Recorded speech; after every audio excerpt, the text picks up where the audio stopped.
नमस्कार दोस्तों, इंग्लिश कैनर में आपका स्वागत है। आज हम सब्जेक्ट वर्ब अग्रीमेंट की एक प्रैक्टिस पेपर सॉल्व करने जा रहे हैं, जहां हमने ऐसे क्वेश्चन को इंक्लूड किया है जो कॉम्पिटिटिव एग्जाम में आते रहते हैं। तो चलिए दोस्तों, हम वीडियो शुरू करते हैं। हमारा पहला क्वेश्चन क्या है? हमारा पहला क्वेश्चन है half of the building dash collapsed. अब देखिए, हमारे ऑप्शन है हैज और हैव। हाफ ऑफ, आपको याद रखना है जब कभी ये हाफ ऑफ फ्रेज यूज हो तो उसके बाद का जो नाउन है, अगर वो सिंगुलर है तो हमारा वर्ब सिंगुलर होगा, अगर वो प्लूरल है तो हमारा वर्ब प्लूरल होगा। यहाँ बिल्डिंग सिंगुलर है, इसीलिए यहाँ हमारा जो आंसर होगा वो है हैज। समझ में आ गया? अब हमारा दूसरा question, good many boys dash injured. अ गुड मैनी के साथ हमेशा हमें याद रखना है कि प्लूरल वर्ब होता है, इसीलिए a good many boys were injured. Okay, हमारा तीसरा क्वेश्चन है the Japanese dash hard working people. अब देखिए, जहां the Japanese, the French, the English ऐसे सब्जेक्ट्स यूज किए गए हैं, तो इसका मतलब है ये द जापानीज पीपल को या द इंग्लिश पीपल को या द रशियन पीपल को रिप्रेजेंट कर रहा है, यानी ये प्लूरल है। तो इसीलिए हमारा जो आंसर होगा वो होगा आर। समझ में आ गया? तो हमारा अगला क्वेश्चन है mumps dash a common disease. देखिए, वैसे तो मम्स एक ऐसा वर्ड है जिसे देख के लग रहा है ये प्लूरल है क्योंकि उसके पीछे एस लगा है, लेकिन मम्स एक पर्टिकुलर रोग का नाम है, एक ही रोग का नाम है, यानी ये सिंगुलर है। इसीलिए यहाँ हमारा जो वर्ब होगा वो होगा इज, क्योंकि वो है सिंगुलर। इसी तरह हमारे और कुछ सब्जेक्ट्स हैं, वर्ड्स हैं जो दिखते हैं प्लूरल की तरह लेकिन वाकई में है सिंगुलर, जैसे इकोनॉमिक्स, मैथमेटिक्स। तो इन सभी नाउन्स के लिए आपको याद रखना है, हमें सिंगुलर वर्ब का प्रयोग करना है। तो हमारा अगला क्वेश्चन है question number 5, the moons animals dash my favourite novel. देखिए, मून्स एनिमल्स, यहाँ एनिमल से लग रहा है प्लूरल, लेकिन ये द मून्स एनिमल्स एक्चुअली एक बुक का नाम है, एक नॉवेल या उपन्यास का नाम है। इसीलिए हमारा जो वर्ब होगा वो होगा सिंगुलर, यानी इज। ओके, हमारा अगला क्वेश्चन है question number 6, each of the robbers dash surrender. आपको याद रखना है ईच ऑफ, कहीं भी किसी भी सेंटेंस में अगर ईच ऑफ का प्रयोग है तो उसके बाद हमेशा सिंगुलर वर्ब का प्रयोग करना है। आपका नाउन प्लूरल भी है रहेगा तो आपको याद रखना है वर्ब सिंगुलर ही होगा। यहाँ हैज और हैव के बीच में हैज है सिंगुलर, इसीलिए हमारा आंसर होगा has. Each of the robbers has surrendered. इसी तरह आपको याद रखना है आइदर या नाइदर, एवरी, इन सभी के साथ हमेशा सिंगुलर का प्रयोग होता है। तो चलिए क्वेश्चन नंबर 7 की ओर हम बढ़ते हैं। हमारा क्वेश्चन नंबर 7 कहता है the police dash peace in the country. आपको याद रखना है पुलिस एक ऐसा नाउन है जिसके बाद हमेशा प्लूरल वर्ब का प्रयोग होता है। तो कीप और कीप्स में प्लूरल होगा कीप, इसीलिए हमारा आंसर होगा keep. The police keep peace in the country. Okay, question number 8, Virat's innings dash 5 sixes. अब विराट्स इनिंग्स, इनिंग्स आप देखिए उसके पीछे एस लगा हुआ है, लग रहा है ये प्लूरल नाउन, लेकिन ये है नहीं। इनिंग्स एक्चुअली एक सिंगुलर नाउन है, इसीलिए इनिंग्स के बाद हमेशा सिंगुलर वर्ब का प्रयोग होता है। तो हैज और हैव में सिंगुलर है हैज, इसीलिए हमारा आंसर होगा has. Virat's innings has 5 sixes. समझ में आ गया? हमारा अगला क्वेश्चन है question number 9, the rich dash the nation. The rich, आपको याद रखना है रिच एक एडजेक्टिव है। अगर किसी भी एडजेक्टिव से पहले द का प्रयोग हो, जैसे द रिच, द पुअर, ये हमेशा प्लूरल वर्ब का ये हमेशा प्लूरल वर्ब लेते हैं, क्योंकि द रिच का मतलब है the rich people, the poor का मतलब है द पुअर पीपल। सो यहाँ रूल और रूल्स में हमारा वर्ब प्लूरल होगा, इसीलिए रूल है यहाँ प्लूरल, इसीलिए आंसर होगा rule. The rich rule the nation. Okay, हमारा अगला क्वेश्चन है the poor man always dash dishonour. हमारे आंसर हैं सफर, सफर्स। देखिए यहां हमारा है द पुअर मैन, वैसे पुअर तो हमारा एडजेक्टिव है लेकिन उसके साथ लगा है मैन, तो आपको याद रखना है अगर एडजेक्टिव के बाद मैन लगा हो, जैसे the rich man, the poor man, the injured man, तो हमेशा हमारा जो वर्ब होगा वो सिंगुलर होगा। ओके, यहाँ सफर और सफर्स में सफर्स हमारा सिंगुलर है क्योंकि हमारा जो सब्जेक्ट है द पुअर मैन वो थर्ड पर्सन सिंगुलर नंबर है, इसीलिए वर्ब के साथ एस या ईएस लगेगा, इसीलिए हमारा आंसर होगा suffers. The poor man always suffers dishonour. Okay, तो चलते हैं क्वेश्चन नंबर 11 की तरफ। The cattle dash grazing in the field. अब कैटल हमेशा प्लूरल वर्ब लेता है, हमको याद रखना है कैटल के बाद हमेशा प्लूरल वर्ब आता है। यहाँ इज और आर में हमारा प्लूरल वर्ब है आर, इसीलिए यहाँ होगा the cattle are grazing in the field. हमारा नेक्स्ट क्वेश्चन है question number 12। The Netherlands dash peace loving country. देखिए नेदरलैंड्स यहाँ हमारे नाउन के पीछे एस है, लग रहा है ये प्लूरल, लेकिन नेदरलैंड्स एक ही देश का नाम है, तो इस तरह किसी देश के नाम का अंत अगर एस से हो, लेकिन हमें याद रखना है वहां हमें हमेशा सिंगुलर वर्ब का प्रयोग करना है। इज और आर में सिंगुलर है इज, इसीलिए आंसर होगा is. The Netherlands is peace loving country. वैसे और हमारा कुछ देशों के नाम में आता है the United states of America, फिर ये सभी ऐसे देश है जो प्लूरल दिखते तो हैं लेकिन वो एक ही कंट्री के नाम है, इसीलिए ये सिंगुलर वर्ब लेते हैं। दोस्तों अगर वीडियो आपको पसंद आ रहा है तो इसको ज़रूर लाइक और शेयर कीजिए और चैनल को सब्सक्राइब कीजिए और बेल आइकन दबा दीजिए। ओके, ताकि हमारे नए वीडियो का नोटिफिकेशन आपको मिलता रहे। तो चलिए बढ़ते हैं वीडियो में आगे। हमारा अगला क्वेश्चन है question number 13। More than one boy dash not allowed inside.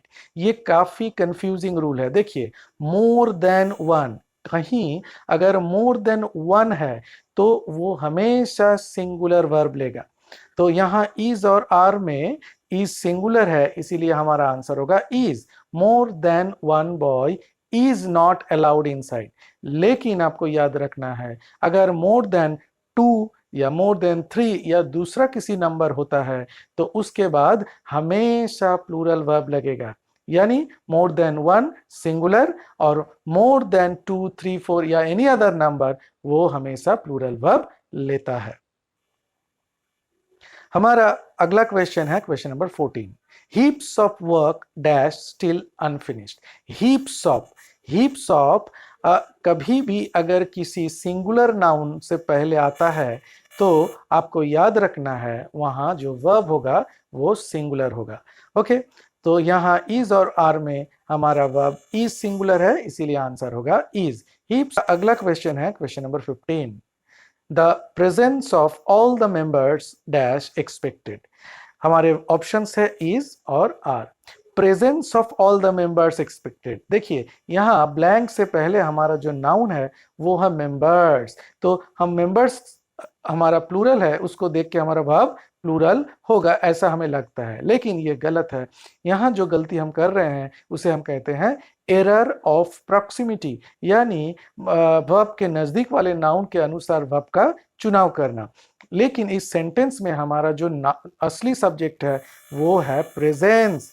हाँ, यहाँ क्या एक्सपेक्टेड है? मेंबर्स एक्सपेक्टेड नहीं है, मेंबर्स का प्रेजेंस यानी उपस्थिति एक्सपेक्टेड है, और प्रेजेंस है हमारा एक एब्स्ट्रैक्ट नाउन और वो अनकाउंटेबल है, यानी हमें पता है अनकाउंटेबल या एब्स्ट्रैक्ट नाउन के साथ हमेशा सिंगुलर वर्ब होता है, इसीलिए हमारा आंसर होगा is. The presence of all the members is expected, याद रखना, ये बहुत ही इंपॉर्टेंट एक रूल है।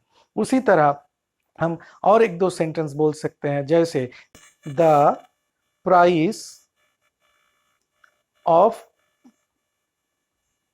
बुक्स। यहां इसके बाद हमेशा सिंगुलर वर्ब लगेगा। क्यों? क्योंकि हमारा जो सब्जेक्ट है वो बुक्स नहीं है, हमारा असली सब्जेक्ट है प्राइस, और वो एब्स्ट्रैक्ट नाउन सिंगुलर है, इसीलिए यहां भी हमारा जो वर्ब होगा वो सिंगुलर होगा। तो आपको ख्याल करना है कि कौन सा नाउन आपके सेंटेंस में असली सब्जेक्ट है।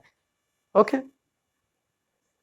हमारा जो अगला क्वेश्चन है वो है 40% of his income dash given in donation. देखिए, जब परसेंटेज रहता है 40% ऑफ समथिंग या 80% ऑफ समथिंग, आप ख्याल कीजिए उसके बाद जो नाउन आता है वो क्या है, वो सिंगुलर है या प्लूरल है, वो काउंटेबल है या अनकाउंटेबल है। अगर वो काउंटेबल है और तब आपको याद रखना है, तब आपका वर्ब होगा प्लूरल। लेकिन अगर वो अनकाउंटेबल है और वो सिंगुलर है, तो आपको याद रखना है वहां आपका वर्ब होगा सिंगुलर। अब 40% ऑफ इनकम, इनकम का 40%, अब ये तो आप गिन नहीं सकते, इसीलिए आपका आंसर होगा सिंगुलर, और वो यहाँ होगा वाज।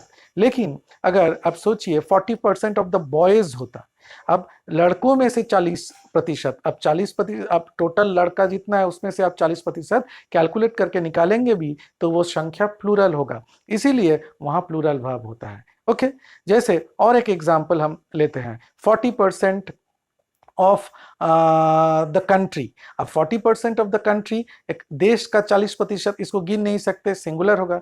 लेकिन अगर हम कहते हैं 40% ऑफ द कंट्री मैन, देश के लोगों का 40%, अब देश के लोगों को आप गिन सकते हैं तो उसका 40% भी प्लूरल होगा, इसीलिए वहां भी वर्ब प्लूरल होगा। ओके, तो हमारा जो अगला क्वेश्चन है वो है John as well as his friends dash living the field.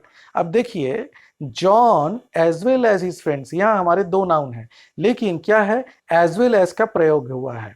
तो आपका सब्जेक्ट वर्ब का अग्रीमेंट का रूल क्या कहता है, अगर कोई singular noun as well as के द्वारा किसी सिंगुलर या प्लूरल नाउन से जुड़ा हुआ है, तो हमारा जो वर्ब होगा वो हमेशा सिंगुलर नाउन के लिए सिंगुलर वर्ब ही होगा। यानी वर्ब हमेशा इस क्षेत्र, इस केस में सिंगुलर ही होता है। तो हमारा यहाँ आंसर होगा इज।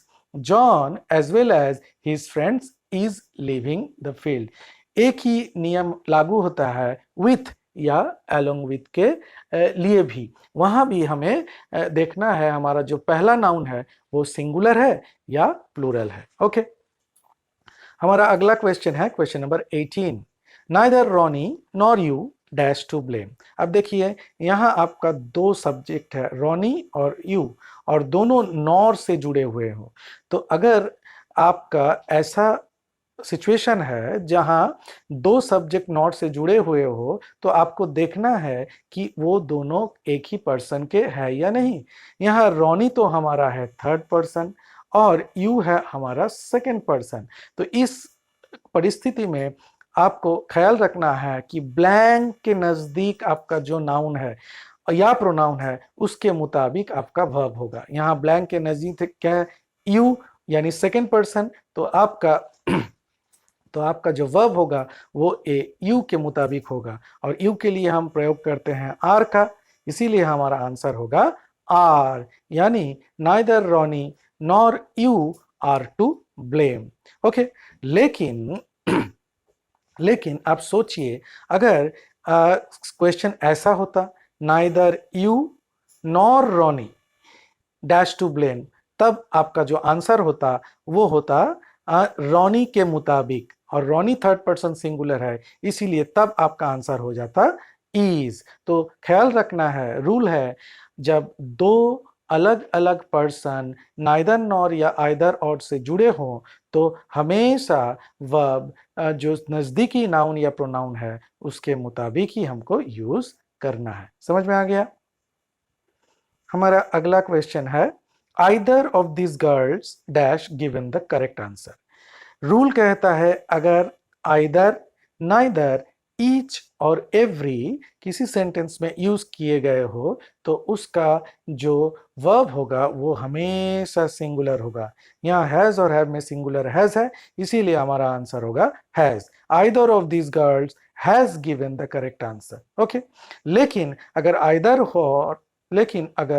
और या नाइदर नॉर हो तो हमारा नियम अलग है। अगर आइदर और या नाइदर नॉर है तो हमारा नियम है क्या, अगर दोनों सिंगुलर नाउन्स जुड़े हैं तो वर्ब होगा सिंगुलर, लेकिन अगर एक सिंगुलर एक प्लूरल है तो वर्ब हमेशा नजदीक वाले नाउन या प्रोनाउन के मुताबिक होगा। और ज्यादातर देखा जाए तो प्लूरल नाउन ही वर्ब के नजदीक होता है, इसीलिए वर्ब प्लूरल ही होगा। ओके, चलिए हम बढ़ते हैं क्वेश्चन नंबर 20 की ओर। Many a brilliant students dash been ruined by the drugs। Oh actually यहाँ बीन नहीं होगा, many a brilliant student dash ruined by drugs। अब यहाँ हमारा ऑप्शन है was और where। आपको याद रखना है जहां भी मेनी अ का प्रयोग हो, किसी भी नाउन से पहले अगर मेनी अ का प्रयोग हो वो हमेशा सिंगुलर वर्ब लेता है। हमारा सिंगुलर वर्ब was where में आया was, इसीलिए आंसर होगा was। Many a brilliant student was ruined by drugs। So याद रखना है many के बाद प्लूरल वर्ब आता है, लेकिन many a के बाद सिंगुलर वर्ब आता है।